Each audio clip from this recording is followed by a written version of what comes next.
Bueno, saludando nuevamente a Martín Orellana del MEF, a las autoridades, funcionarios del MINAM, a las autoridades del Colegio de Economistas de Lima y a los funcionarios ejecutivos de los gobiernos locales, gobiernos regionales, los funcionarios ejecutivos de los ministerios, a los colegas y amigos todos. Bueno, tenemos acá media hora en los cuales vamos a tener la participación de los panelistas, unos 5 minutos cada uno, y luego tener unos 15 minutos más o menos de preguntas para que puedan participar el expositor y los panelistas. Yo quería robarme un par de minutos para hacer un breve comentarios en relación a la exposición de Martín Orellana y también sobre el seminario. Bueno, el tema de responsabilidad ambiental y responsabilidad social ha crecido de manera muy importante a partir de mediados de la década de los 90, tanto para empresas del sector privado como del sector público. ¿Y esto debido a qué? Debido a que tanto las entidades del sector público como las entidades del sector privado se han dado cuenta de que las consideraciones ambientales y sociales tienen importantes impactos tanto a nivel del ambiente, a nivel de las poblaciones, de las comunidades, de los grupos de interés interno, de los trabajadores, de la calidad de vida de la gente, de la licencia social para las operaciones de los proyectos de inversión pública como de los proyectos de inversión privada. En ese sentido, se ha visto la importancia de incorporar criterios, componentes ambientales, sociales a la evaluación de los proyectos de inversión. Y se ha visto en la experiencia de casos, sobre todo de grandes proyectos de inversión privada y pública, que los resultados de esta desincorporación de estos componentes han sido beneficiosos, ¿no? Tanto a nivel no solamente económico, como tradicionalmente se estila, sino también a nivel social y ambiental. Sin embargo, para que estos resultados sean beneficiosos, se tiene que, además de los criterios clásicos de incorporar todos los elementos de la inversión, de los costos y de los beneficios, también se tiene que incorporar los componentes, los costos y los beneficios ambientales y sociales. Esto representa, es una tarea que representa retos, desafíos, es una tarea difícil, compleja, como lo ha mencionado Martín Orellana, en lo que son los retos y los riesgos, porque se puede caer en el riesgo de generar proyectos sin resultados, proyectos en los cuales no se muestren viabilidad. Estos retos y desafíos están considerando de que hay un tema que es complejo, entre los cuales está el tema de la medición, el tema de poder medir no solamente la parte cuantitativa, sino la parte cualitativa, poder medir y valorizar económicamente no solamente la parte de tangibles, sino la parte de intangibles. Ver no solamente los impactos directos, sino los impactos acumulativos, los impactos sinérgicos que generan los proyectos de inversión. Y también el carácter interdisciplinario de los efectos, ¿no? Porque no solamente involucran un solo aspecto de la realidad, sino son varios aspectos y hay que tenerlos en cuenta. En este sentido, también esto implica no solamente una parte meramente técnica, sino que también implica que hay que tener los elementos que esto conlleva de la participación, de la negociación y de los consensos, que también es una parte compleja para poder lograr los resultados. En este sentido, comparto lo que menciona Martín en cuanto a las oportunidades, riesgos y desafíos que hay. Y bueno, con esto le doy paso al panel. Tenemos acá 5 minutos por cada miembro del panel. Tenemos acá a William Postigo de la Cooperación Internacional Alemana, GIZ, a Laura García, especialista en biodiversidad del Ministerio del Ambiente, y a Juan Carlos Ferrer, vicedecano del Colegio de Economistas de Lima. Entonces, comenzamos con William. Directamente al tema de este evento, que es el de la ecoeficiencia y los proyectos de inversión pública. En realidad, la ecoeficiencia es un concepto que viene del sector privado. El Consejo Mundial para el Desarrollo Sostenible lo que plantea es que al mismo tiempo que se pueden lograr mejoras ambientales, el hecho de lograr estas mejoras ambientales simultáneamente puede resultar beneficioso para las utilidades de las empresas.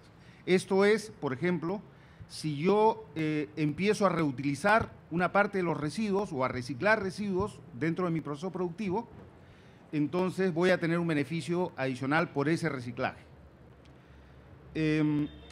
Llevado este concepto al sector público, tenemos evidentemente el impacto de la ecoeficiencia en lo que podría ser el gasto corriente, pero también en la inversión pública, ¿no? Entonces, el año 2009, el Ministerio del Ambiente recién se estaba creando y emitió esta directiva, a través de la cual esencialmente buscaba aplicar el concepto de ecoeficiencia para reducir el gasto corriente. Vale decir, generar ahorros en el consumo de energía, generar ahorros en el consumo de agua, generar ahorros en el consumo de papel.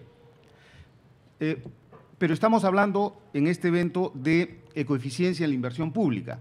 Y entonces, como de alguna manera ha adelantado el señor Orellana, hay una diversidad de oportunidades para generar ecoeficiencia en la inversión pública.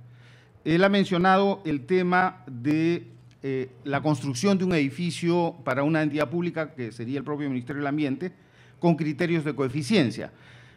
Yo podría añadir, y seguramente sobre eso se va a hablar un poco más en esta conferencia, el caso del proyecto de colegios de la cooperación alemana con el Ministerio del Ambiente, en el cual se busca que la construcción de las escuelas incorpore criterios de eficiencia que permitan, de un lado, generar mejoras ambientales, pero de otro lado, mejorar las condiciones bajo las cuales los estudiantes reciben la educación.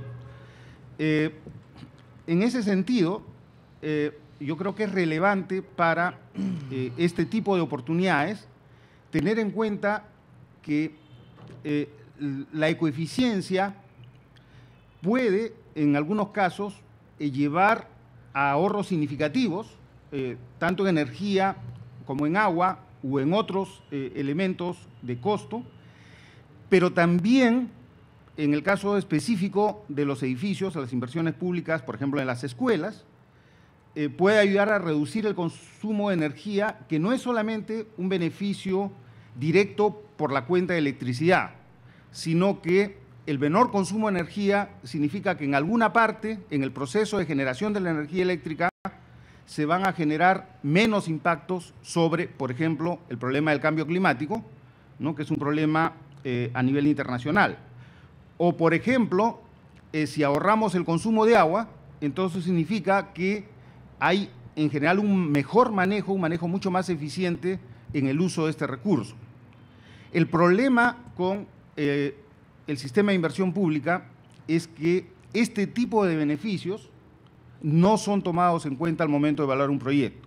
Entonces, podríamos tener el caso de una escuela o de un edificio en el cual, por vía de generar estos ahorros directos, como puede ser reducir la cuenta de electricidad o como puede ser reducir la cuenta de agua, o como puede ser reducir los costos en algunos materiales que se emplean en el proceso constructivo.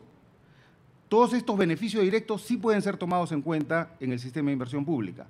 Lo que no se toma en cuenta son todos estos impactos ambientales, como decía, por ejemplo, los beneficios para el cambio climático.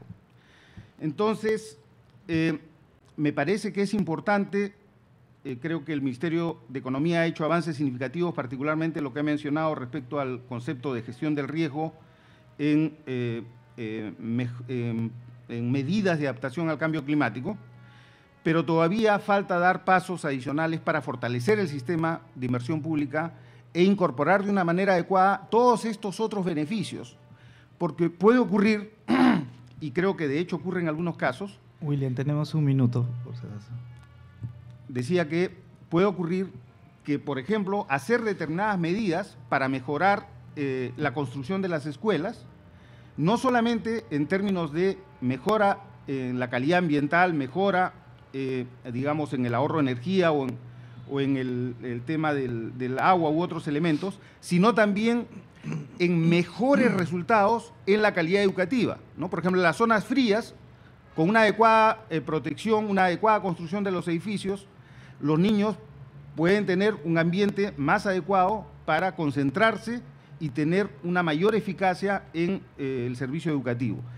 Todos estos beneficios, en realidad, no hay una metodología dentro del sistema de inversión pública para poderlos tener en cuenta, y en el proceso de análisis, si bien estas medidas pueden generar costos adicionales y por lo tanto el efecto sobre la evaluación de rentabilidad del proyecto sería desfavorecerlo. Sin embargo, hay todos estos otros beneficios que son importantes, que son reales, que son concretos y que se deberían tomar en cuenta para que la evaluación económica de estos proyectos dentro del sistema de inversión pública pueda hacer que estos proyectos efectivamente pasen y progresen. Muchas gracias, William. Permíteme un comentario nada más. Hay un elemento adicional que me parece muy importante, ¿no? Es el tema de la tasa de descuento en los proyectos de inversión pública. Ese es otro tema muy importante. Hasta ahora el Ministerio de Economía ha avanzado en el tema de aplicar una tasa menor de 4% para los proyectos forestales, pero, por ejemplo, si yo voy a tener beneficios como impactos sobre el cambio positivo, sobre el cambio climático, que se produce en el tiempo, ¿cuál es la tasa de descuento que yo le voy a aplicar? Si le aplico una tasa de 9%, es posible que en 50 años esos beneficios sean cero. Creo que hay que, y con esto termino, hay que incorporar adecuadamente dentro del sistema de inversión pública el tema de la valoración económica del ambiente para incorporar beneficios que son reales, que son concretos, y creo que digamos, la ciencia económica ha adquirido en ese tema la madurez suficiente en este momento como para que eso pueda ser incorporado, y hay que introducir otros criterios como el tema de la tasa de descuento, junto con el tema de la coeficiencia, para mejorar la eficacia de la inversión pública, para que efectivamente la gestión pública contribuya al desarrollo sostenible. A partir de la diapositiva que presentó Martín, que decía ¿dónde estamos?, ¿no? Comparando la inversión en infraestructura, la inversión, la que queda, digamos, versus la de los gastos operativos, costos operativos, personal, y vemos que este es muchísimo más grande, creo 5 veces más, si no me equivoco, estamos en inversión 33 millones, me pareció recordar. Entonces, de lo que se trata es de incrementar esta, pero en un sector como el ambiente sabemos que es complejo, ¿no? Desde la Dirección de Diversidad Biológica estamos trabajando muy estrechamente con la DGPI para finalizar ya los lineamientos de los PIB verdes, que estos van a fomentar, van a promover que los formuladores a nivel nacional, pero también regional y local sobre todo, puedan encontrar el instrumento, la herramienta, tanto formuladores como evaluadores de las OPIs, para sacar estos proyectos adelante, ¿no?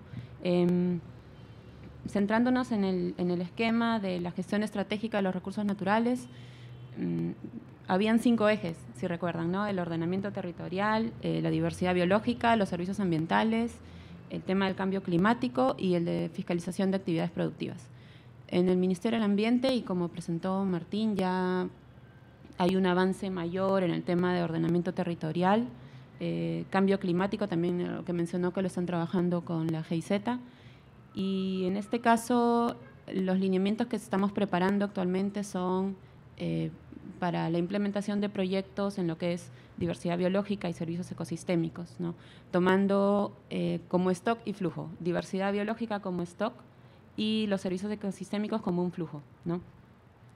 Y también tomando lo que decía William, es necesario trabajar un poco más, porque eso es lo que vamos a utilizar para la evaluación de estos proyectos, es la valoración económica, precisamente de los servicios que está brindando la diversidad biológica. En cuanto a la tipología de los proyectos para el sector ambiental, ahí se mencionaban tres, ¿no? El fortalecimiento de capacidades, por ejemplo, ahí es donde también podríamos entrar.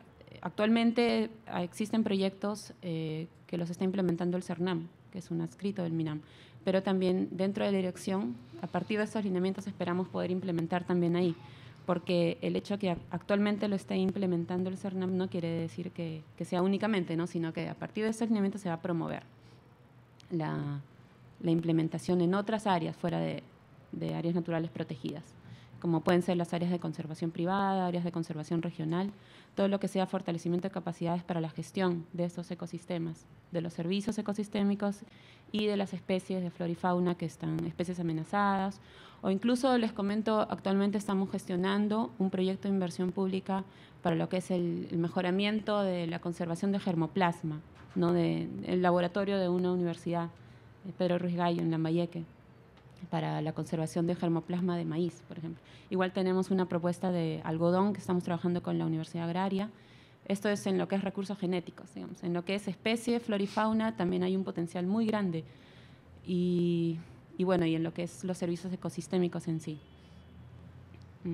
Y como mencionaba también Martín, los retos, principalmente el de adecuar, como él decía, el lenguaje técnico a los términos, los formatos, los lineamientos del SNIP.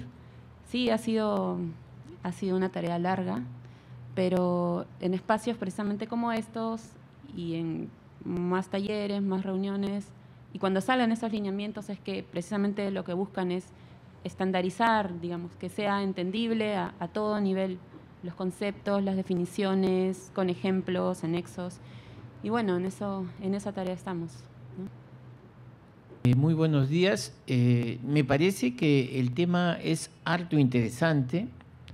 Queremos conversar un poco desde el punto de vista de los proyectos de inversión pública, porque como les comenté, en el colegio tenemos un comité de proyectos de inversión. Tenemos un comité de responsabilidad social, ¿no? Y también vinculado a temas ambientales.